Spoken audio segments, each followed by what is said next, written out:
সাপ্তাহিক ছুটির দিন শুক্রবার রাজধানীর বাজারে বেড়েছে সবজির দাম। আর বাড়তি দামের কারণে প্রায় সব ধরনের সবজির বাজার দাম কেজিতে বেড়েছে 10 থেকে 20 টাকা।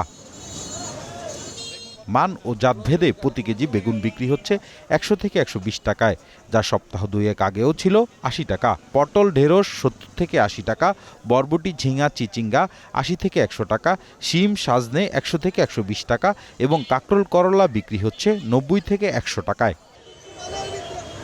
ব্রয়লার মুরগি ও পাঙ্গাস মাছের দামও কেজিতে বেড়েছে 10 থেকে 20 টাকা। সোনালী সহ অন্যান্য বিদেশি জাতের মুরগি কেজিতে বিক্রি হচ্ছে 200 থেকে 380 টাকায়।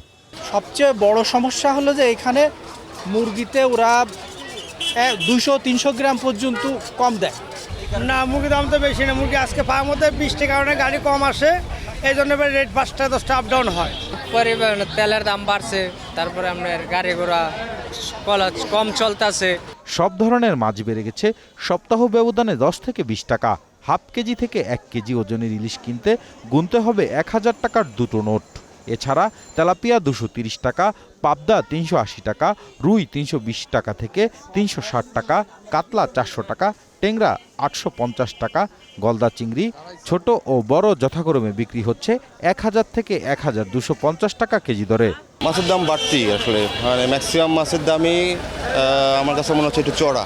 বৃষ্টি শুরুর পর থেকে অনেক দাম বেড়ে গেছে, স্পেশালি প্রতিটা মাছের দাম দেখলাম কেজিতে 30-40 টাকা করে পর্যন্ত বেড়ে গেছে। ওরা কি করে সিন্ডিকেট করে, ওরা অল্প অল্প মাল দেয়, যার কারণে আমাদের মতন সাধারণ পাইকাররা মাছ পায় না।